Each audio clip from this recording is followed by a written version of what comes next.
Aujourd'hui, c'est avec joie que je reçois Eva Barra, une ethno-coach. Et justement, Eva, peux-tu te présenter et dire aux personnes qu'est-ce que tu fais exactement, s'il te plaît? Et qu'est-ce que l'ethno-coaching?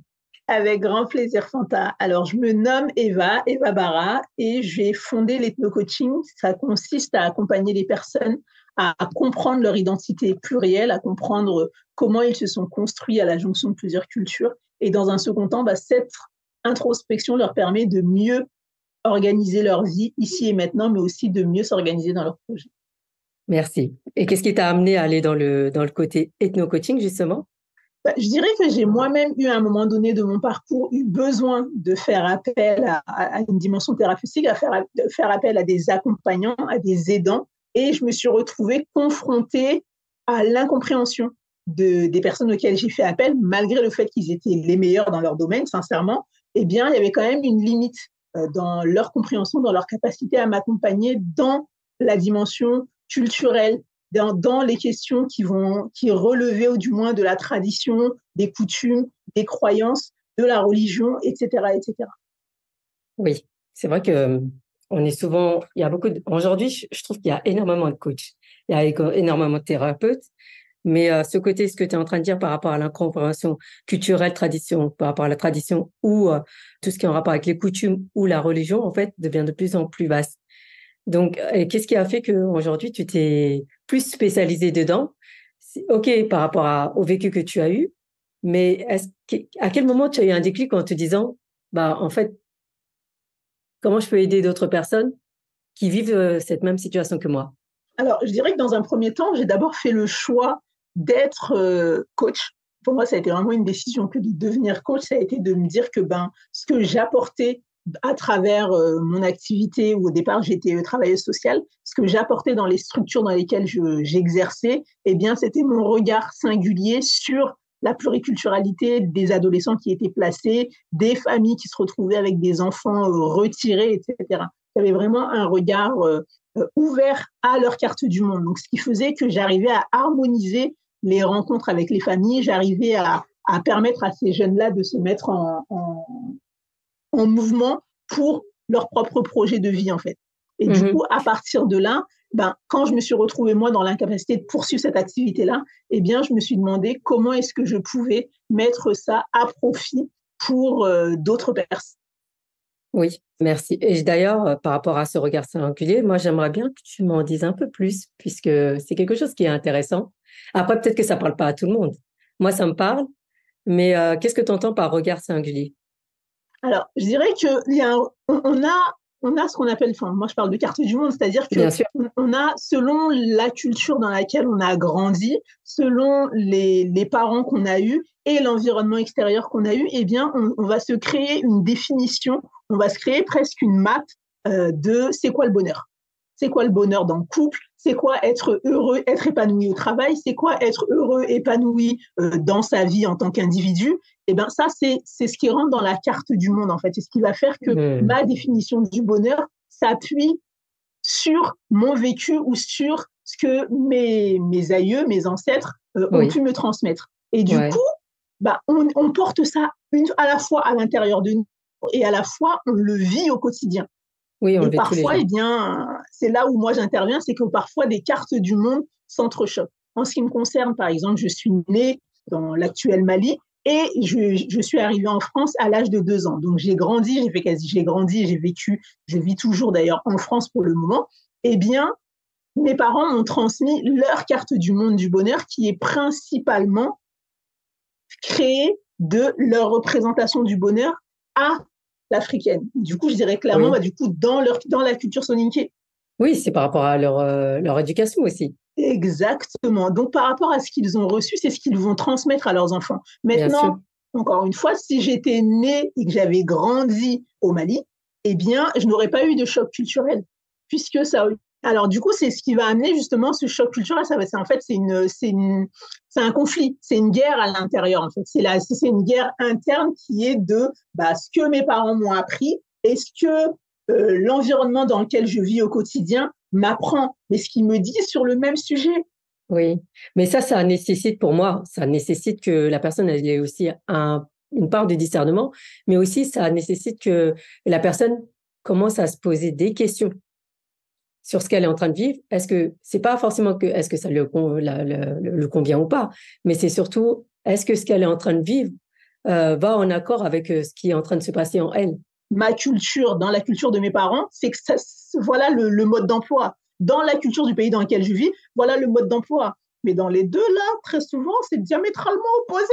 Bah, bien Donc, je sûr. choisis lequel, à qui je suis fidèle. Et là, on arrive au-delà du choc culturel, on arrive sur les conflits de loyauté. À qui est-ce que je dois être fidèle? Est-ce que je dois être fidèle à la culture de mes parents? Est-ce que je dois être fidèle à la culture du pays dans lequel je vis? Est-ce que je dois être fidèle à la culture du pays ou de la culture de ma compagne, de mon compagnon?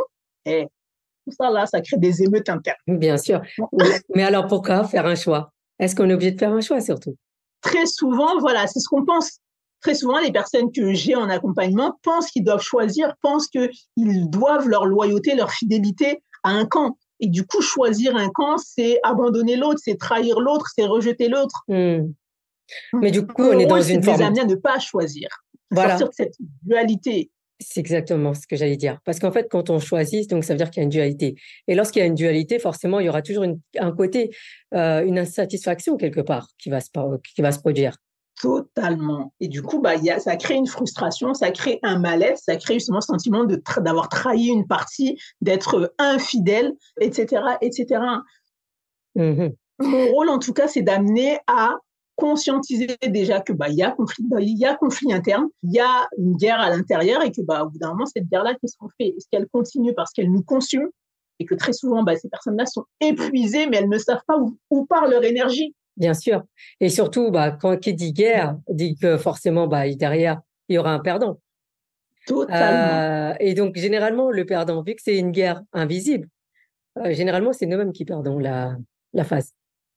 Exactement. Du coup, c'est là où les masques tombent et finalement, Mm. on apparaît tel qu'on est, on apparaît en tout cas cette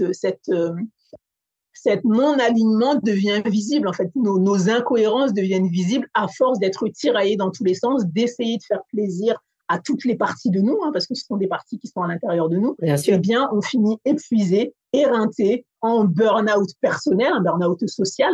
Mais clairement, la racine, c'est cette énergie qui est pompée par un conflit interne. Oui, et de toute façon, en parlant de racine, justement, si on regarde la racine, c'est le socle de tout, c'est notre base, c'est notre énergie par rapport à la terre. Et je pense que beaucoup ne se rendent pas compte que cette richesse que nous avons, en fait, on doit l'alimenter, mais surtout, on doit travailler dessus pour rester ancré. Exactement. Du coup, oui, en effet, je te rejoins sur cette importance de s'aligner, de s'enraciner. Et du coup, qui dit racine dit connexion à la terre, dit stabilité, mais dit également ancestralité.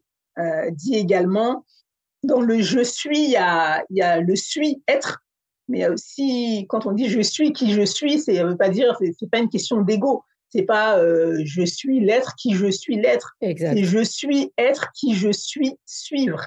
Et donc, être conscient de nos racines, être conscient de à la suite de qui est-ce que je m'incarne, c'est venir justement se stabiliser et ensuite, du coup, se mettre en verticalité. Mm-hmm. Et j'aimerais justement, par rapport à ce que tu viens de dire, revenir sur pour moi, un triangle. Donc, la culture, la tradition, la religion. Est-ce que parfois, on est parfois en conflit, en fait, quand on est dans ces trois-là? Alors qu'en fin de compte, c'est comment mettre son énergie pour accepter aussi ce qui doit être, mais aussi se dire que, il suffit juste de changer son regard. Oui, alors oui, je vois, j'aime beaucoup l'image du triangle parce qu'en effet, on revient sur il faut choisir un côté. On a cette croyance qu'il faut choisir un côté où on est un jour sur ce côté, enfin, une période on est sur celui-ci, une période on est sur celui-ci, et une période on est sur ce troisième angle. Alors, pour la meilleure façon de sortir d'un triangle, comme je dis, la meilleure façon de sortir de toute triangulation, c'est la prise de hauteur. Et du coup, c'est de transformer le triangle en 2D en pyramide. Ouais. Et avoir un regard comme un oiseau. Exactement. Donc, quand on se met sur la pointe de la pyramide, du coup, c'est une prise de hauteur. Et de là-haut, on voit les trois axes, on voit les trois angles. tout à fait. Mais finalement, on est au centre aussi de ces trois axes-là et on est nourri par ces trois axes-là, par ces trois angles-là. Donc finalement, c'est se dire que eh bien, chacun a son rôle, chacun a sa fonction, chacun a son importance. Oui. Et finalement, mais ça ne nous définit pas. Non. Et c'est surtout, ce qui est important de préciser, c'est que surtout quand on est dans des familles, que ce soit composées ou bien pas du tout recomposées, en fait, chaque personne a sa singularité, puisque tu mettais le mot sur le mot singularité. Et donc, ça veut dire que je ne suis pas forcément l'autre, ni la photocopie de l'autre, mais surtout, en fait, j'ai quelque chose en moi que je dois travailler et pour pouvoir aussi demain briller à mon tour, si je peux dire ça comme ça. Totalement. Oui, c'est que du coup, nous pouvons avoir les mêmes racines. Moi, il y a un arbre que j'aime beaucoup ici en Occident, c'est le noisetier. Oui. Le noisetier, c'est un arbre que j'aime beaucoup parce que, en ayant une racine commune, eh bien, il y a plusieurs branches. Enfin, il y a plusieurs troncs. Oui. Il se divise en plusieurs troncs. Et je trouve quand on parle d'arbres généalogiques, on voit souvent un chénier, ou en tout cas, on voit un arbre avec un tronc unique. Et c'est que quand j'étais enfant, j'avais du mal déjà à me représenter l'arbre généalogique. Encore une fois, on revient encore sur les cartes du monde et les carcans de l'endroit où on est. Moi, je me rappelle avoir très mal vécu ce coup où on devait poser son arbre généalogique. Parce que, du coup, nous, j'ai pas une mère, j'ai deux mères. J'ai deux mamans, donc du coup, mes frères et mes sœurs, mais il y en a qui ont la même mère que moi, il y en a qui n'ont pas la même mère que moi. Dans votre arbre généalogique, ils rentrent où, en fait? Ma prof, elle m'a dit, ils rentrent pas dans ton arbre. J'étais vénère. Pourtant, si. En fait, c'est juste qu'il faut lui donner d'autres branches. Exactement. La racine, il faut plus l'agrandir. Voilà, exactement. Et c'est pour ça que j'aime beaucoup cet arbre-là, le noisetier, parce que finalement, eh bien, les racines sont communes. Donc, les racines, c'est les parents. Et ensuite, de ces racines-là, sortent plusieurs troncs. Ouais. Et tu peux avoir autant de troncs que tu peux en avoir à l'infini. Eh bien, du coup, chaque tronc devient à lui tout seul un membre de cette famille qui sont nourris par les mêmes racines. Mais à la fois, eh bien, certaines branches vont monter vers le ciel, certaines branches vont partir à l'horizontale, certaines branches vont rester au sol, vont monter à la verticale, ouais, c'est ça, bien sûr. etc., etc. Donc, chaque branche aura sa propre vie, même s'ils viennent du même terreau, ils ont les mêmes racines. Et là, on revient sur ce que tu dis. En effet, on peut être issu d'une même famille, avoir été nourri avec le même engrais. Pourtant, on a des aspirations différentes, on a des importants différents, on a une compréhension de la même chose qu'on nous a transmise, on les a compris différemment. Exact. Et c'est OK. Oui, et c'est surtout, c'est ça qui fait, moi je dirais l'alchimie dans une famille. En fait, on ne se rend pas compte que chaque personne est là pour apporter quelque chose, son pierre à l'édifice, et non pas pour être le clone de l'autre.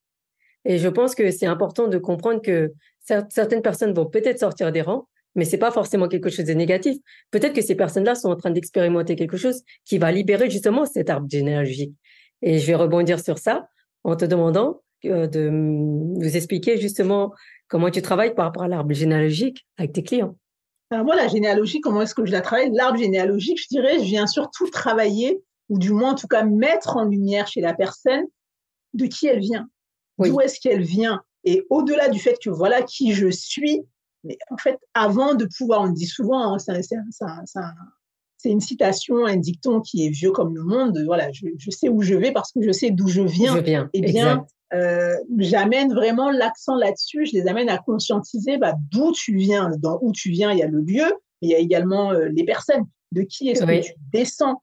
Où est-ce que tu as fait le choix de t'incarner sur cette terre? Dans quelle partie du monde est-ce que tu es né? Dans quel bras est-ce que tu as atterri? Et puis, surtout, les personnes qui sont tes parents, si tu les connais, parce que parfois on ne les connaît pas, eh bien, eux-mêmes, qui sont leurs parents? À la suite de qui est-ce qu'ils sont inscrits? Etc., etc. On essaye de remonter si la personne est en capacité de remonter, si ce qu'elle a à travailler nécessite de remonter, ce n'est pas toujours le cas.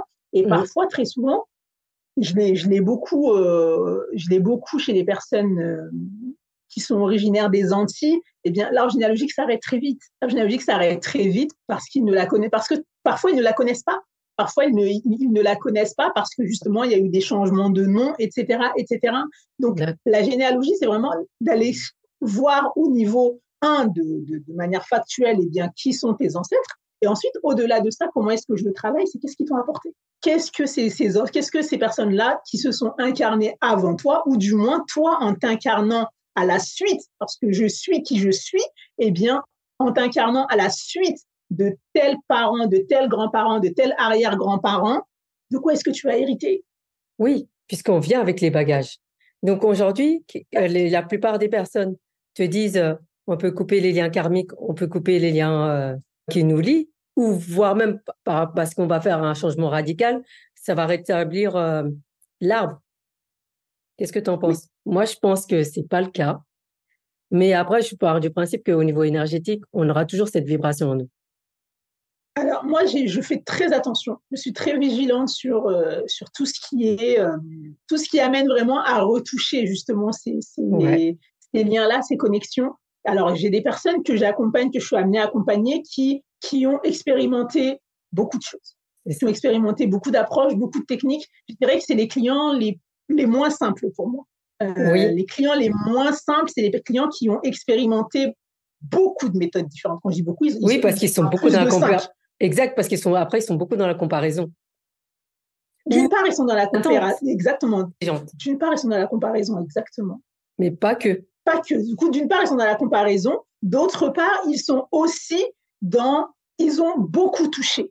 Ils ont touché à trop de choses dans leur histoire, dans leur incarnation, dans leur cheminement.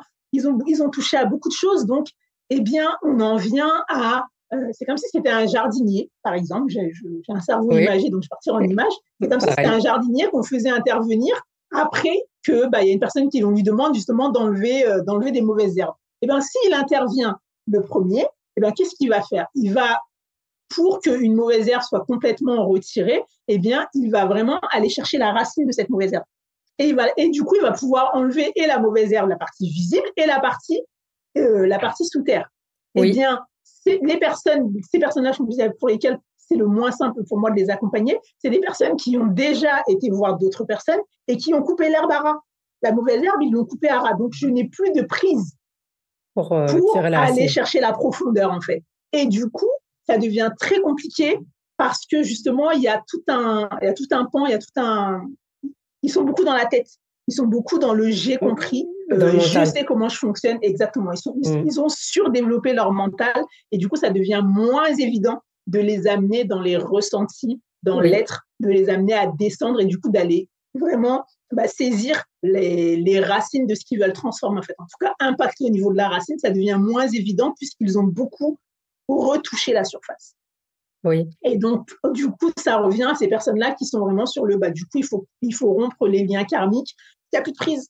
Et oui, surtout, ils ont leur raison d'être. Du coup, bien on sûr. ne va pas sur ces champs-là sans avoir travaillé en amont l'être, sans avoir conscientisé en amont, eh bien, qui suis-je et à la suite de qui est-ce que je m'inscris et qu'est-ce qui est répétitif et qu'est-ce que j'ai à transformer de ma lignée ou pas d'ailleurs. Qu'est-ce que je garde, qu'est-ce que je conserve, qu'est-ce que je souhaite ne pas incarner. C'est ça. Et ne pas retransmettre surtout par la suite. Exactement. Donc, si je choisis de ne pas l'incarner, on arrive sur ce que moi j'appelle le tamis, où je dis on est la génération. On parle beaucoup de la génération sacrifiée. Oui. On nous définit beaucoup comme la génération sacrifiée. Bon, le terme là, moi, les mots, c'est important. Le terme, Ouais, j'y tique un pareil. petit peu. Le Donc, je me français est dis, on très est. explicite, hein. Voilà, c'est ça. Donc, je me dis, non, la génération du milieu, je trouve que c'est imagé. De manière imagée, on est vraiment le milieu. On est vraiment la génération tamis. Donc, on va déterminer ce qui, de ce qu'on a reçu, eh bien, arrivera jusqu'à la génération suivante, ou du coup, qu'est-ce qui va s'arrêter à notre génération. Exact. Mais ça sous-entend que tu vas aussi creuser, comme tu parlais tout à l'heure des racines par rapport à la terre. Moi, je jardine. Donc, ça me parle beaucoup. En fait, ça dépend aussi de ta terre, comment elle est riche, comment tu l'entretiens, mais aussi toi-même dans ton énergie quand tu es en train de planter. Parce que si tu regardes, lorsque tu es en train de t'occuper d'une plante, si tu n'es pas dans des bonnes conditions, la plante, elle va mourir. Et des fois, il y a des personnes qui disent, j'ai pas la main verte. Mais ça n'a rien à voir, en fait. C'est qu'est-ce que je comprends, qu'est-ce que je rejette aussi. Et si je repars aussi côté de la terre, en fait, tu dois d'abord la travailler. Et pour que tu la travailles, c'est d'accepter que avant toi, il y a d'autres personnes qui l'ont travaillée. Moi, j'aime beaucoup cette image j'aime beaucoup la nature. Je trouve que c'est une des meilleures enseignantes sur cette terre et j'apprends beaucoup à son contact. Oui. Il y a quelques années de ça, j'ai emmené des enfants en séjour de la dernière chance, en fait, des enfants qui sont en prison pour mineurs et du coup, je les ai emmenés pendant 6 mois en Mhm. pleine nature vraiment en pleine forêt dans les Landes. Et pendant 6 mois, j'avais, entre guillemets, moi et l'équipe avec qui j'étais, hein, on avait 6 mois pour les amener à comprendre ce qu'ils avaient vécu et ce dont ils étaient responsables dans les actes qu'ils avaient posés. C'est pour avoir une prise de conscience par rapport à ce qui s'est passé. Exactement, par rapport à ce qu'ils avaient posé, revenir vraiment sur l'être, encore une fois, parce qu'ils sont beaucoup dans la tête, dans l'histoire qu'ils se racontent, les ramener dans l'être. Et du coup, j'avais trouvé que la nature était la meilleure pour les ramener là-dessus, vraiment. Et je les avais emmenés rencontrer une famille qui plantait du liège. Oui. Une famille qui plantait du liège, et le monsieur leur expliquait que, en fait, sa famille, depuis la nuit des temps, a toujours planté du liège. Et il expliquait, du coup, il les a emmenés avec lui pour planter de nouveaux arbres. Et il leur a expliqué que ces arbres-là qu'il était en train de planter permettra à ses petits-enfants de vivre de la récolte. Et il expliquait que lui, ce qui le faisait vivre aujourd'hui, c'était la récolte des arbres que ses grands-parents avaient semés. Et du coup, il y avait cette dimension, les enfants, ça les amenait à cette dimension du, en fait, on ne peut pas semer et récolter dans la même génération. Non. Il y a une retransmission. J'avais trouvé ça hyper fort. Exactement. Oui. Il fallait plus de 25 ans, donc c'était vraiment le temps, comme tu dis, de travailler la terre. Lui, du coup, il avait travaillé la terre il avait retravaillé la terre. Ses pères avant eux avaient préparé la terre où lui, il avait semé, etc., etc. Donc là, on revenait vraiment sur l'importance du cycle et que chaque étape est importante. À la fois, les hommes sont importants, comme tu dis, l'environnement également est important. Et comme tu dis, le geste du jardinier, la présence du jardinier, ça va être la présence du parent. Pareil, j'ai des personnes que j'accompagne dans la dimension maman, mais pas que, qui sont parents et qui sont dans des burn-out maternels parce que ils sont dans le faire. Oui, j'en ai aussi. Et petit à petit, on n'est plus dans l'être. Non. Et franchement, comme je dis, moi, la première, vraiment, je ne suis pas arrivée, donc je suis moi-même en cheminement et c'est quelque chose sur lequel j'ai également expérimenté, le fait d'être parent, de se dire que j'ai ça à faire, puis ça. Du coup, notre vie devient une to-do list. On n'est plus présent à ce qu'on est en train de faire. Et bien là, on revient à la métaphore que tu as donnée, le geste du jardinier quand on dit j'ai la main verte ou je ne l'ai pas. C'est est-ce que je suis présent, ce que je suis en train de faire? Est-ce que je ne suis pas présent si nos enfants sont des plantes? Est-ce qu'on est présent quand on est avec eux? Ou est-ce qu'on est juste en train de faire le geste, on va pas dire de les faire manger, de les doucher, de voilà, tout ça là. Exactement. Et surtout par rapport à ce cheminement dont tu parles, on sera en cheminement jusqu'à la fin de notre vie. Pourquoi la Terre? Parce que la Terre-Mère, pourquoi on l'appelle la Terre-Mère? Parce que ce qu'il faut pas oublier, c'est qu'à la fin, c'est elle qui va nous englober dans son ventre. Et donc, d'où le fait de la respecter. Et d'où le fait de se dire aussi, bon, après, peut-être que ça va pas plaire à certaines personnes à qui je dis ça, mais c'est aussi grâce à elle qu'on est là, puisque c'est grâce à elle qu'on a des fruits, qu'on a la nourriture qu'on est en train de manger et l'air qu'on est en train de respirer. Totalement. Tout est lié et tout revient à la terre, tout part d'elle et tout revient à elle. Donc, quand on parle d'alignement, c'est vraiment l'arbre et les racines, c'est vraiment l'image la plus parlante. Et du coup, la nature qui, on parle souvent, je parle souvent de la végétation. Et la végétation, pour qu'elle soit, pareil, il y a des codes, il y a des règles. Du coup, il y a besoin du soleil, de l'eau, de l'air, du vent. Il y a besoin de tous ces éléments-là, en fait, pour qu'un arbre, pour qu'une plante pousse correctement. Donc, de la même manière, pour qu'un être humain pousse correctement, il y a besoin qu'il soit énergisé de différentes choses. Et ça, pareil, dans les accompagnements, l'idée, c'est d'amener chacun à conscientiser. Oui. Je dis, voilà, ta voiture, elle est quoi? Elle est essence ou diesel? Tu sais, quand je te demande, tu sais, c'est une diesel. Bien sûr. Quoique, des fois, on ne sait pas. Hein. Une électrique. Voilà, on a vu des gens qui ont mis gasoil dans bien sûr, qui était essence. Mais on a vu le résultat. Ça marche plus. On a vu le résultat. On a ri. On a vu des vidéos là-dessus. On a ri. On a dit, non, mais cette personne-là, elle est trop bête. Ok, d'accord. Maintenant, moi, j'aime bien ramener à nous-mêmes. Bon, quand même, tu roules à quoi? Quand même, il faut nous dire, c'est quoi ton carburant? Tu roules à quoi? Parce que si tu roules à la joie et que du coup, on te remplit de travail, c'est la même chose que la personne qui a mis du gasoil dans une voiture qui était essence. Donc, de la même manière qu'on sait pour nos voitures, pourquoi on sait pour nos voitures, on ne sait pas pour nous-mêmes? Comment on peut ne pas savoir à quoi est-ce qu'on roule? Et du coup, j'avais fait un atelier là-dessus, femmes au volant, où du coup, les femmes, je les avais amenées vraiment à prendre conscience de leur véhicule. On avait fait un atelier avec une femme garagiste, Fatitiane, d'ailleurs, on passe un petit coucou. et qui était mécanicienne et qui leur a vraiment expliqué comment entretenir une voiture pour de vrai, tu vois, comment changer les roues, comment faire ses niveaux, etc. Elle leur avait tout appris. C'était génial. Moi, je les ai Super, récupérés en deuxième étape. intéressant. Et là, du coup, j'ai ramené sur OK, vous avez compris, machin, mais vous-même, là, votre contrôle technique, c'est quand? Parce que C'est le ça. seul véhicule qui nous ramène de la naissance à la mort, c'est notre corps. Et c'est Oui, celui qu'on sait le moins entretenir. On sait quand il faut refaire ses cheveux, on sait quand il faut refaire ses ongles, on sait quand il faut changer de voiture, quand il faut faire son ménage dans sa maison. On connaît les fréquences. Mais oui. l'entretien de notre corps, de notre être, de notre véhicule le plus... La seule constance, on ne sait pas. Non, On ne mais sait pas. bah non, parce qu'en fait, quand tu parles justement du corps, bah ça parle aussi beaucoup des émotions. Et généralement, les gens sont déconnectés de leurs émotions. C'est aussi par rapport à l'état d'esprit qui est important. Et donc, dans quel état d'esprit je suis lorsque je suis en train de travailler sur mon véhicule? Puisque tu regardes, des fois, il se passe des choses. Tu es stressé, la voiture va pas démarrer ou elle va démarrer différemment. En fait, il faut prendre en compte aussi l'état dans lequel je suis, puisque c'est ça, prendre soin de son corps. Comme tu disais tout à l'heure, le côté extérieur, tout le monde sait le faire. Mais quand on commence à aller en profondeur, dans la mécanique, là, ça devient plus compliqué. Totalement.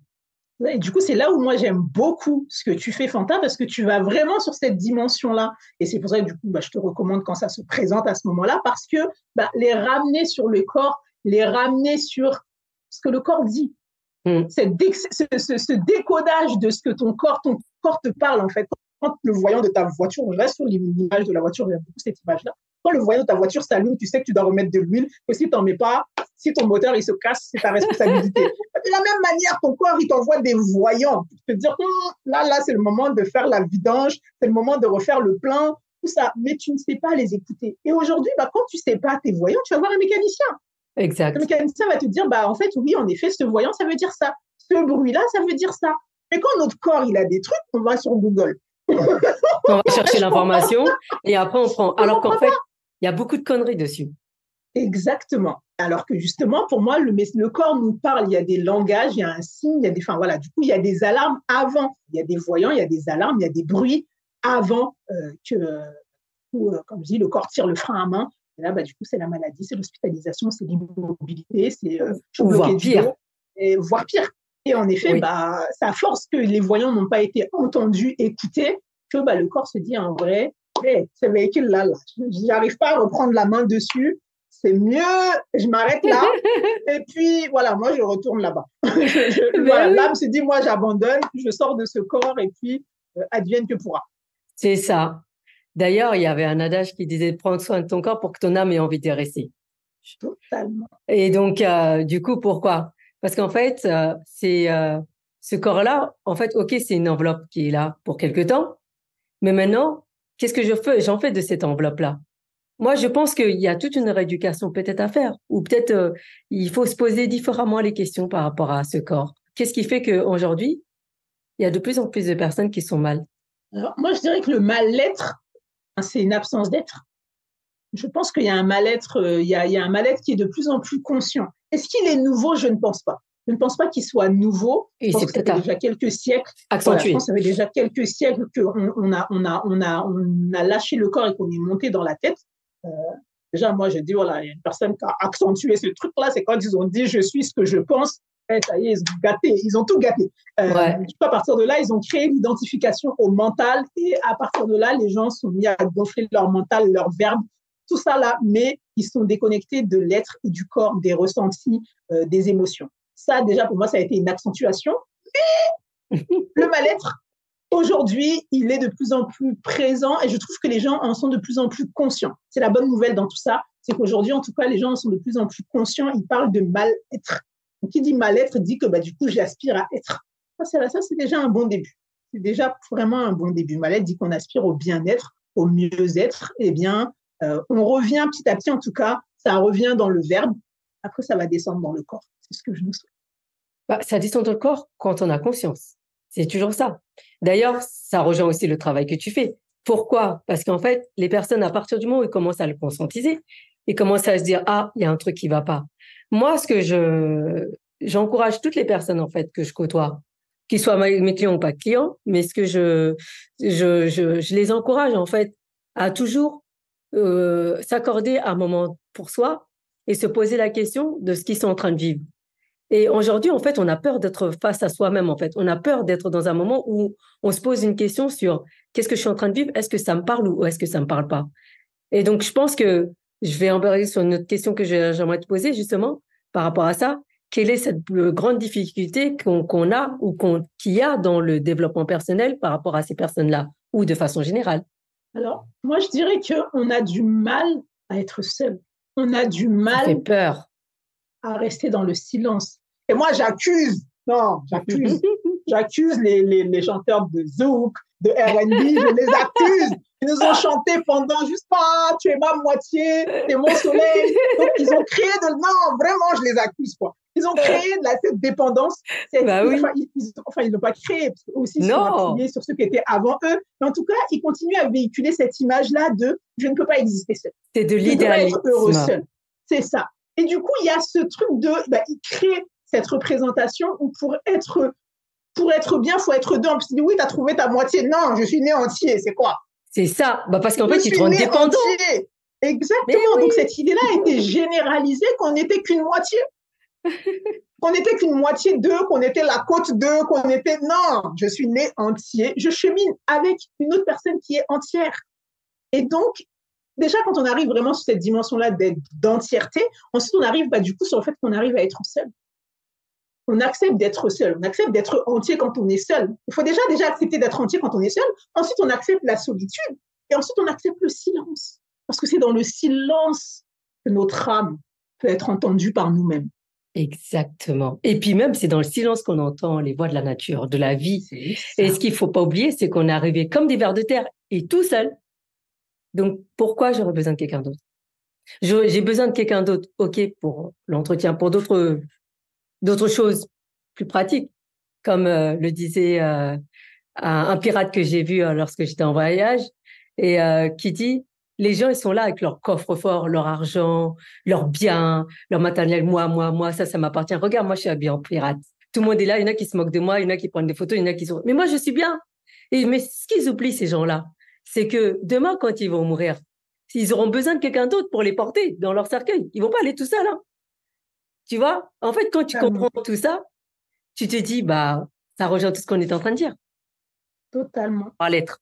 La solitude, l'être, c'est ça. Être, voilà. Être, se savoir être, se savoir exister, se savoir entier tout seul.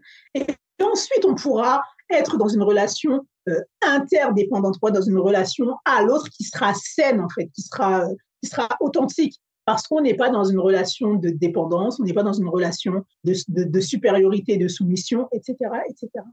Et là, on arrive à nouveau sur le triangle dont tu parlais. Du coup, il y a une prise de hauteur. On sort des jeux de manipulation et du coup, on s'autorise à être pleinement dans nos interactions. Je pense qu'il y a, tu sais, on parle beaucoup de méditation, justement, par rapport au fait d'être dans le silence, dans le calme. Moi, ce que je dis souvent aux personnes que j'accompagne, c'est la méditation, c'est pas je reste juste statique. En fait, c'est à un moment savoir s'arrêter et avoir un autre regard. Et donc, ce regard, oui, merci pour l'image je prends de la hauteur par rapport à la pyramide, c'est exactement ça. C'est qu'est-ce qui fait qu'aujourd'hui, j'arrive pas à m'arrêter même 5 minutes, que je sois pas là dans le réflexe de prendre mon téléphone, d'aller sur les réseaux sociaux, de regarder la télé. En fait, c'est une forme de lâcher prise qu'il faut faire par rapport à ce qu'on est en train de vivre, pour mieux comprendre ce qui est en train de se passer, mais pour mieux nous accepter aussi. Là-dessus, je te ferai un partage. Moi-même, je dirais, comme je dis, moi, la première, là, je suis humaine, donc voilà, j'expérimente des choses avec vous, avant vous, pendant, après. Mais en effet, moi-même, je me suis... Oui, mais c'est ce qui te fait te dire qu'en fait, tu es encore humain, que tu as encore des choses à apprendre, donc voilà, c'est normal que tu sois encore sur Terre. Eh bien, je me suis retrouvée à un moment donné dans un engrenage cérébral, où finalement, j'avais l'impression que mon cerveau, j'arrivais plus à l'arrêter, où du coup, les pensées, elles fusaient tout le temps, en fait. Eh bien, à ce moment-là, je me suis dit, en fait, non. Là, déjà, j'ai besoin d'une aide extérieure parce que je sais ce qui est en train de se passer, mais je ne suis pas capable. Je suis incapable de l'arrêter. Je suis incapable de l'arrêter. Mais qu'est-ce qui vient de pair avec ça? C'est des peurs. C'est des peurs, c'est des angoisses, c'est de l'insécurité. Et du coup, d'où viennent ces peurs, ces angoisses, ces insécurités? Parce qu'à l'instant même où je le vis, je suis chez moi, je vais bien, mes enfants vont bien. Voilà. Le gîte, le couvert est assuré. Donc, qu'est-ce qui crée cet état d'angoisse, de peur, d'insécurité? Eh bien, c'est soit une projection, soit le passé. Exact. On est dans l'un ou dans l'autre. Et c'est encore dans la dualité. Exactement. C'est que soit je suis en train de me projeter dans les prochains mois, ça va être chaud. Et du coup, d'où vient cette croyance? Est-ce que c'est médiatique? Non, parce que chez moi, j'ai pas de télé. Est-ce que c'est environnemental? Bah ouais, peut-être que quand je vais boire mon café dans le café du coin pour socialiser au quotidien, eh bien, ce que je ressens des gens, eh bien, je l'ai absorbé. J'en ai fait ma réalité d'insécurité, du massin, de l'inflation, de trucs. Et du coup, je me retrouve, moi, en train de vivre à travers mon corps des sensations, des émotions, des ressentis qui ne m'appartiennent pas. Et en plus, qui me mettent en surmenage cérébral. Bon, du coup, j'ai fait appel à une experte qui m'a aidé vraiment à calmer mon mental et qui m'a aidé vraiment à revenir dans l'ici et le maintenant. Et pourquoi est-ce que je te le partage? Parce que justement, c'est le décrochage de l'ici et le maintenant. C'est C'est le ça. décrochage de l'ici et le maintenant. Et du coup, on va te dire, moi-même, la première, on m'a dit médite, médite. J'ai dit, hey, pas pour moi, c'est pas pour tout le monde. Il faut arrêter de croire qu'il y a qu'une pensée unique. Ce n'est pas pour moi, ça ne me correspond pas. Je ne sais pas faire en tant que j'ai le sentiment de perdre du temps, clairement, pas parce que j'ai plein de choses à faire, parce que c'est pas ma façon, c'est pas dans ma nature, c'est pas dans ma nature et c'est pas dans mon lignage. Donc du coup, c'est pas dans ma culture en fait. Le truc de s'asseoir en tailleur, c'est pas dans ma culture. On n'a qu'à se le dire. Non, on n'a qu'à se le dire. Voilà, je sais que voilà, entre l'appropriation culturelle et l'enrichissement de Bien culture des sûr. autres, il faut réussir à se situer. Je sais que c'est pas dans ma culture, c'est pas dans mon bagage, Oui. c'est pas quelque chose qui m'attire. Par contre, il y a quelques mois, quand j'ai été appelée sur le continent africain, eh bien, je me suis retrouvée avec un monsieur qui m'a regardé, un ancien qui m'a demandé, ma fille, c'est quoi? Je passais, Waouh. ma fille, c'est quoi? Je dis, comment ça? Il me dit, tu cours où? En Je tout dis, mais cas. non, je cours pas, je dois aller au marché. Il dit, mais pourquoi tu marches vite comme ça? Je dis, bah, plus vite j'y vais, plus vite je reviens. Il me dit, ah, plus tu avances, la seule chose qu'il y a devant, c'est la mort. C'est exactement ça. Et ça, les Donc, gens l'oublient. plus tu cours pour la rencontrer, en fait. Qui court pour aller En rencontrer tout sa cas, mort? mais qu'est-ce que je dis? Il faut pas courir, hein, quand ça va venir un jour t'attraper. Non, là, le gars, je me suis arrêtée. J'ai dit, bon, c'est un vieux comme ça qui ne me connaît pas, qui a eu l'audace et le respect de m'interpeller pour me transmettre un message qui lui-même, il n'est que messager, en fait. Donc, j'ai Et pris le bien temps de sûr, le remercier. J'ai dit, OK, je vais faire le marché. Quand je reviens là, c'est ça. on prendra 5 minutes et tout. Quand Et j'étais faire le marché, je suis revenue, j'ai discuté avec lui. Mais toujours est-il que ça m'a ramené sur le fait qu'on courait tout le temps. Et en fait, eh bien, cette histoire de méditation, eh bien, là où moi, ça m'a reconnecté, c'est le fait que, en fait, depuis ce moment-là, je marche. Et quand j'ai dit je marche, là, je marche. Moi, je suis quelqu'un, à chaque fois, quand je marche avec quelqu'un, ils disent, mais tu vas où? Je suis toujours à 5 pas devant eux. Mais maintenant, en fait, je prends vraiment le temps de dérouler, enfin, de sentir le sol sous mes pieds. Et du coup, quand je suis revenue, quand je l'ai parlé à ce monsieur-là, c'est ce qu'il m'a dit. Il m'a dit, je t'ai demandé, c'est quoi? Tu m'as dit, je vais au marché. Il m'a dit, le marché, c'est ta destination. C'est pas ce que tu es en train de faire. c'est ça. Donc là, tu fais quoi? Bah, je t'ai dit, bah, je vais au marché. Non, tu fais quoi? Bah, je marche pour aller au marché. Non, tu fais quoi? Je marche. Bah, alors marche pour de vrai. C'est ça. Il m'a Parce que dit, là, tu n'étais pas en train de marche marcher. pour de vrai. J'ai dit, mais je ne peux pas marcher pour de faux. Bon, Koro, excuse-moi, mais je ne peux pas marcher pour de faux. Il dit, marche. Mais en fait, marche de tout ton être. En fait. C'est ça. Mais c'était surtout pour te faire comprendre que quand tu marches, tu dois être dans l'instant présent. C'est ça, C'est ça. Eva. C'était pour te C'est ça. dire que Et moi, là, tu es en j'étais train de... sur mon marché. Il dit, non, le marché, en fait, si tu as le marché sur la tête, tu n'es pas en train de marcher. Ben oui, Et du coup, quand tu vas être au marché, tu vas faire quoi? Bah, je suis en train de penser à la recette que je vais faire avec les ingrédients que j'ai achetés au marché. Il dit non, donc tu ne seras pas non plus au marché. Il dit donc, tu n'es jamais là où tu es, ma fille. bah oui, parce qu'on est dans l'anticipation. Et en fait, quand tu es dans l'anticipation, en fait, tu n'es plus dans le moment présent. Et en fait, aujourd'hui, je crois que c'est important qu'on revienne à là, l'instant, ici et maintenant. Par exemple, là, on est en train d'échanger, nous, sur cette conversation. C'est comme si j'étais en train de penser à ce que je vais cuisiner tout à l'heure ou demain. Mais est-ce qu'il y aura du sens dans ce que je suis en train de vivre? Non. Et donc, c'est exactement ça. Donc, l'histoire du marché, je reviens dessus. C'est exactement ça. Bah oui, je suis en train de me marcher. Aujourd'hui, si tu regardes, tout le monde court partout. Et en fait, tout le monde se plaint qu'il est fatigué. Mais on récupère l'énergie aussi environnante. Et je pense que là, il y a une forme d'égrégore qui est au-dessus de notre tête, qui fait que, en fait, il y a un mal-être qui nous plombe. Et ce mal-être qui nous plombe, c'est parce qu'en fait, on refuse de s'arrêter un instant et de marcher, comme l'a dit le vieux au marché. Totalement. Tu t'arrêtes. Exactement. C'est ça. Et du coup, bah, moi, j'ai compris que c'était ça, la méditation. Enfin, en tout cas, la méditation, quand je reviens à tout ce qu'ils disent là-dessus, là, j'entends, je comprends, ça a l'air génial quand eux, ils le font, mais ça ne m'appelle pas. Par contre, quand il m'a donné, parce que c'est un enseignement, pour le coup, c'est vraiment un enseignement qu'il m'a transmis, puissant de sens, là, je me suis dit, OK, eh ben, c'est ça, la méditation de mon lignage, c'est ça, c'est d'être pleinement à ce que tu fais. Et du coup, il me disait justement, quand tu vas rentrer, la petite là qui va piler ton ail, tes trucs là, regarde la faire. Et je me suis assise, en effet, je l'ai regardée, mais elle était pleinement elle était pleinement en train de piler avec son mortier, elle était pleinement en pleine présence, en fait.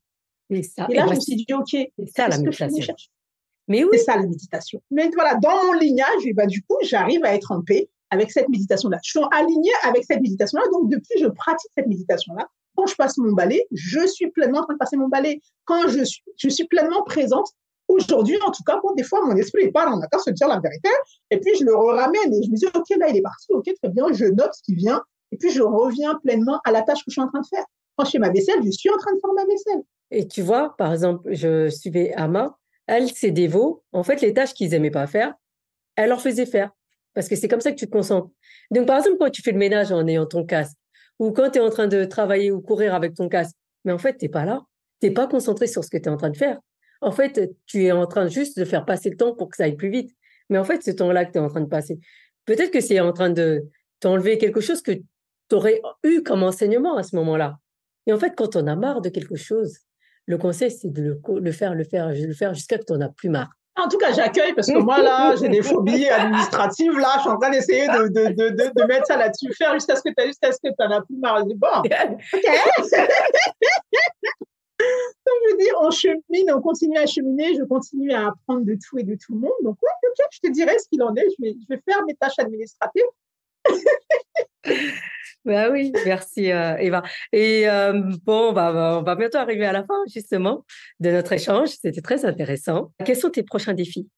Alors moi, quels sont mes prochains défis? Alors je dirais que cette année, c'est une année c'est une année de challenge parce que EthnoCoach, il y a 5 ans. Donc ça fait 5 ans que j'ai créé ce concept. Merci beaucoup. Ça fait 5 ans que j'ai créé l'ethno-coaching et comme j'ai dit au départ, je l'ai créé vraiment parce que je trouvais qu'il y avait un manque.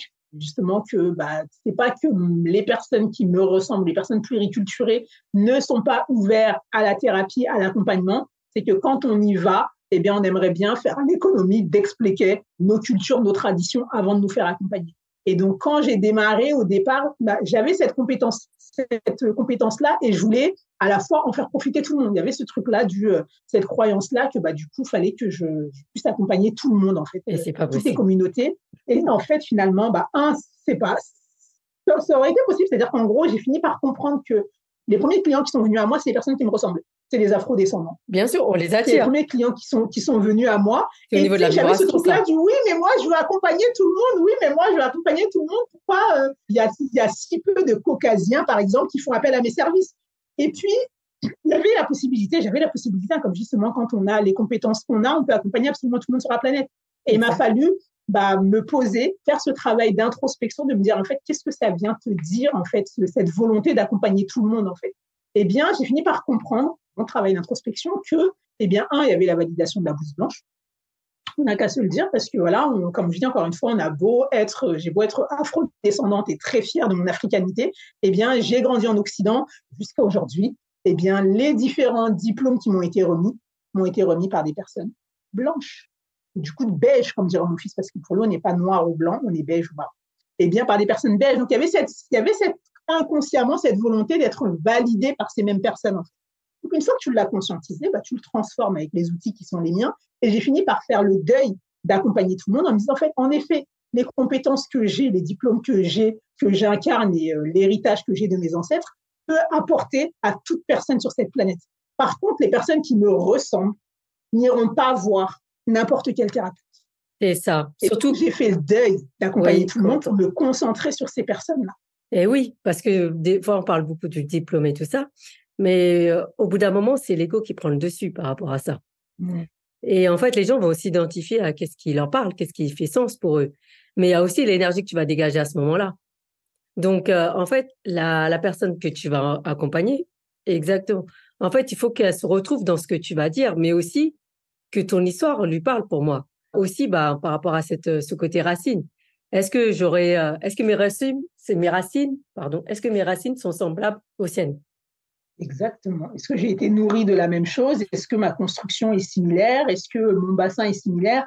Aujourd'hui, j'accompagne des personnes, du coup, parlant de personnes belges, comme dirait mon fils, eh bien, j'accompagne des personnes belges. Par contre, quelle est la constance, en fait? C'est que, du coup, c'est des personnes qui se retrouvent dans des chocs culturels. Bien sûr. C'est des personnes qui se retrouvent dans la pluriculturalité où finalement, par exemple, là, je vais dire, j'ai une cliente qui est russe et ukrainienne. Sa mère est russe, son père est ukrainien. Aujourd'hui, avec ce qui se passe actuellement, c'est la guerre extérieure, mais c'est aussi à l'intérieur d'elle. Pour qui est-ce qu'elle prend parti? Et pourtant, eh bien, quand on revient sur cette volonté que j'avais au départ d'accompagner tout le monde, si j'étais restée sur ce je veux aider tout le monde, eh bien, peut-être que cette personne-là n'aurait pas fait appel à mes services. Et pourtant, elle-même, la première, elle m'a dit oui, bon, je sais que moi-même, je ne sais pas pourquoi je fais appel à toi. Je pense que je suis une des rares personnes non africaines qui fait appel à tes services. Je dis non, absolument pas. Maintenant, une fois qu'on est rentré dans le sujet, je dis écoute, c'est exactement la raison d'être d'ethno-coach. C'est vraiment d'aller accompagner ces chocs culturels-là. Et en effet, toi, ton choc culturel à l'intérieur, il se reflète aujourd'hui dans une guerre extérieure. Tout comme il y a des Congolais qui ont un de leurs parents qui vient du Rwanda. Exact. Et du coup, là, on pourrait à nouveau parler d'un métissage qui est invisible. On te dira, oui, mais du coup, toi, de toute façon, tu es juste africain. Non, tu viens de deux ethnies, de deux cultures différentes, de deux pays différents, mais aussi de deux ethnies différentes. Donc, il y a à nouveau cet entrechoquement des cartes du monde. Donc, aujourd'hui, du coup, quels sont mes défis? C'est peut-être d'être encore un peu plus au clair avec ça, en fait, avec le fait que, je suis la personne qui accompagne les personnes qui vivent des chocs culturels, des personnes qui vivent vraiment des conflits intérieurs, qui soient internes ou qui soient en miroir avec des conflits extérieurs par rapport à leur pays d'origine. C'est fabuleux. Ça, c'est une belle pépite, ça. C'est exactement ça. Et oui. Et du coup, qu'est-ce que je peux te souhaiter? Qu'est-ce qu'on peut te souhaiter par rapport à ça, justement? Justement, de pouvoir aider, comme je dis, on va tous un jour fermer les yeux. En tout cas, nos âmes vont tous retourner d'où ils viennent et nos corps vont tous à nouveau nourrir la terre, comme on parlait de jardinage tout à l'heure. Et j'appelle ça retourner à la source. Suivantes. Exactement. Eh bien, je me souhaite que d'ici là, je puisse aider un maximum de personnes à faire la paix avec leur histoire, à mettre de l'ordre dans leurs racines, avant, à leur tour, de venir les enrichir pour la génération d'après. Eh bien, tu sais quoi? Je pense que tu l'as bien dit. Tu es dans la bonne et la belle énergie, justement, pour accompagner ces personnes-là. Parce qu'en fait, pour moi, les personnes qui vont croiser ta route ou qui croisent ta route, en fait, c'est une bénédiction. Pourquoi? Parce qu'en fait, tu vas leur apporter quelque chose auquel ils ne s'attendent pas. Et ça, c'est génial. Je parle de ça parce que je parle aussi d'une expérience personnelle par rapport à ce que j'ai vécu avec toi lorsque tu m'avais accompagnée il y a quelques années. Et en fait, jusqu'à aujourd'hui, je m'en souviens. Puisque derrière, en fait, on a pu voir, en fait, justement, cette petite je dirais, perle ou trésor que tu as pu voir et que d'autres ne voyaient pas. Et ça, c'est une pépite. Je te remercie. J'ai beaucoup d'émotions. Merci pour le partage. Ça me touche beaucoup. Et comme je dis, en fait, je parle beaucoup de grandir ensemble. Et parce que justement, chaque personne que je rencontre, c'est une personne que j'aide à grandir, certes. Oui. Mais c'est aussi une personne qui m'aide énormément à grandir. Pour moi, les rencontres, il n'y a pas de hasard, il n'y a que des rendez-vous. Et c'est toujours un aller-retour. C'est toujours dans les deux sens, en fait. Si tant est qu'on arrive à mettre son ego de côté, à sortir du « je suis celui qui sait », non, je suis celle qui ne sait rien. Et qui, du coup, à chaque rencontre, j'accepte d'être celle qui ne sait rien. Et ensemble, on va co-construire un accompagnement, on va co-construire des temps, des espaces où on va grandir ensemble. Donc, en tout cas, merci à toi de m'avoir fait confiance il y a quelques années. Merci aux personnes qui continuent à toquer à cette porte dans le visible comme dans l'invisible. Et je nous souhaite vraiment d'être de plus en plus nombreux à agir sur l'être, à revenir vraiment dans l'être, à incarner qui on est, à honorer nos incarnations. Et j'entends par là honorer aussi les racines des personnes à la suite de qui on est venu s'inscrire. Fabuleux. Merci beaucoup, Eva. Qu'est-ce que tu conseillerais aux auditeurs qui nous écoutent par rapport justement à tout ce qu'on vient de dire et par rapport au ethno-coaching? Parce que j'aimerais aussi, avant que tu me répondes à cette question, j'aimerais aussi que tu inclues le côté mental. Puisqu'aujourd'hui, on parle beaucoup du mindset, justement. Donc, qu'est-ce que tu conseillerais aux éditeurs? Et après, je te demanderai tes coordonnées pour les personnes qui souhaiteraient rentrer en contact avec toi. D'accord. Alors, qu'est-ce que je leur conseillerais? Je leur conseillerais d'être.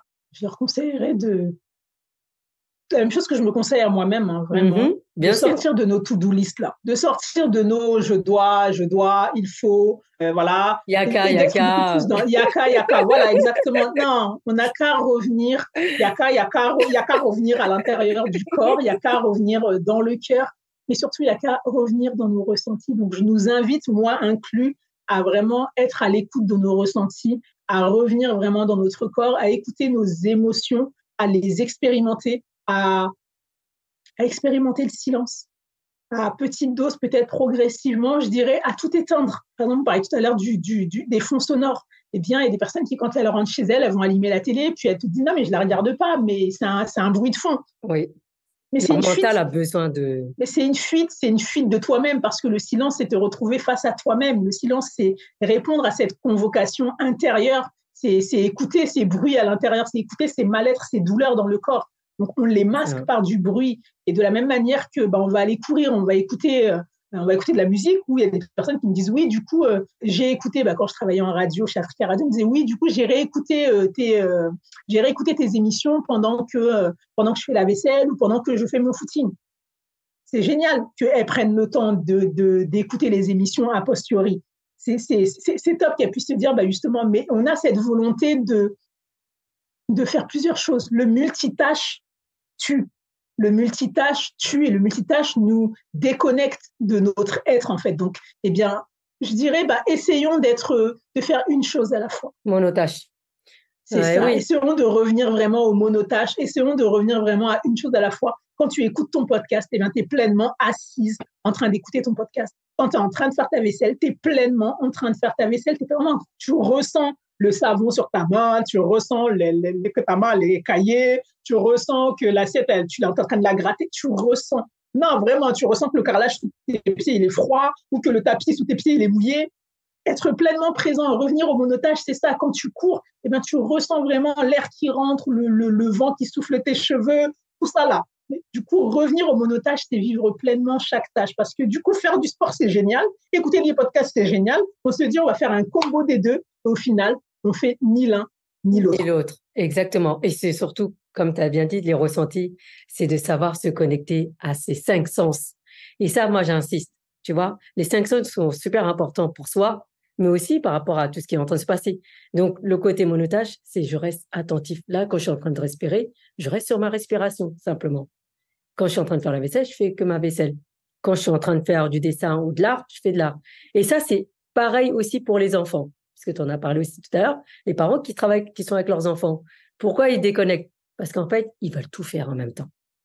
Alors que non, c'est juste, je suis là, je suis en train de lui donner le tété, je fais que le tété. Je suis en train de faire autre chose, je fais autre chose. Et puis, c'est comme ça aussi qu'on va comprendre qui nous sommes. Donc voilà, moi, ce que je pourrais dire, et du coup, pour le mental, eh bien, ça permet de déconnecter du mental, de revenir dans ses ressentis. On est beaucoup sur le mindset. Je dirais pas que c'est pas une bonne chose. Ce que je peux dire, par contre, c'est que on continue à surmuscler. C'est ça. À surmuscler le mental. C'est comme des fois, on voit des personnes, on n'a pas se dire majoritairement, c'est des hommes, on les voit, ils vont à la salle de sport, ils musclent le haut. Oui. Et puis, les jambes, elles sont toutes fines, qui disent, bon, ça manque d'harmonie, tout ça, là. C'est ça. Mais bon, il faut faire aussi des séances pour muscler les jambes, mon frère, c'est comment? Et de la même manière, du coup, moi, je vois des personnes qui essayaient d'imaginer, quand je voyais des personnes qui sont beaucoup dans le mental, essayer de les imaginer avec une tête surdimensionnée, surmusclée, et du coup, avec un corps tout fin. De la même manière que quand on muscle trop le haut du corps, le bas du corps, déjà, il empathie au niveau de la santé, au niveau de machin, les rotules, etc. Fanta, tu es mieux placé pour moi pour en parler. Eh bien, l'ossature en souffre parce qu'on a surmusclé une partie. C'est pas harmonieux. De la même manière, quand on surmuscle l'autre mental, quand on surdéveloppe son mindset, on est en déséquilibre parce que du coup, on se déconnecte encore plus, l'écart devient encore plus grand avec notre corps, en fait. Donc, pour moi, ce serait vraiment déjà d'aspirer à un équilibre entre la tête, le corps. Enfin, on parle déjà d'un corps pour les autres corps, mais déjà, essayons de venir équilibrer la tête et le corps, d'équilibrer justement le mindset avec la présence dans le corps. C'est ça. Et c'est là qu'on muscle tout. Totalement. Et non pas une seule partie, parce qu'on oublie l'autre. Fabuleux. Alors, ma dernière phrase, mon dernier mot, c'est Chaque filet d'eau a son chemin. C'est ce que je dis toujours comme dicton. C'est un dicton africain. Est-ce que ça te dit? Est-ce que ça te parle? Oh, ça me parle beaucoup. Ça me parle beaucoup. Je me dis, du coup, parfois, l'eau, voilà, le filet d'eau, il peut partir dans du sable où il y a peut-être une plante qui va pousser là en plein désert. Il peut servir à être bu. Puis il va hydrater une personne, etc. Ouais, il y a différentes façons. Il aura différentes utilités, mais ça reste le même. Cette constance, et avec malgré des fins différents, eh bien, c'est constant. Ça reste de l'eau, le début et la fin. Merveilleux. Je te remercie, Eva. Merci pour ce temps que tu m'as accordé, parce que je sais que ton temps est très précieux par rapport à ton programme personnel, professionnel. Donc, c'est un honneur pour moi de t'avoir reçu aujourd'hui. En tout cas, plaisir. c'est une joie, en fait, d'avoir partagé ce moment avec toi. Et donc, j'espère que les auditeurs qui nous écoutent auront eu cette même joie. Donc, justement, pour les personnes qui souhaitent rentrer en contact avec toi. Alors, je suis très actif à travers les réseaux pour le moment, surtout principalement sur Instagram. Je vais arriver sur d'autres canaux, mais je les annoncerai progressivement. Donc, je les invite vraiment, voilà, du coup, à s'abonner sur le compte Instagram Eva Bara officiel. Et puis, du coup, comme je dis, voilà, j'invite beaucoup à grandir ensemble. Donc, je les invite à rejoindre cette aventure de co-croissance, de croissance commune, de croissance collective. Et puis, au plaisir de les lire, d'échanger avec tout un chacun. Oui, merci. Et justement, tu fais aussi des ateliers et des Totalement, interventions. exactement. Donc, Exactement. Je fais également des ateliers, des interventions. Donc, tout, à chaque fois, je les communique suffisamment en avance. C'est vrai que j'invite à être réactif parce que du coup, j'en fais pas beaucoup. Exactement. J'en fais pas beaucoup et je fais vraiment de mon mieux avec le temps qui m'est imparti. Et c'est vrai qu'elles partent assez rapidement. Donc, j'invite vraiment à rester attentif sur les différentes annonces et au plaisir vraiment de les rencontrer en atelier, en conférence ou en présentiel ou même du coup à travers une consultation. Du coup, sur la bio, tout est indiqué, les liens sont présents. Rendez-vous. Merci beaucoup, Eva. Avec grand plaisir. Merci Fanta pour l'invitation. Avec grand plaisir. Alors, à très bientôt, Eva. Avec joie, à bientôt, Fanta. Merci, au revoir.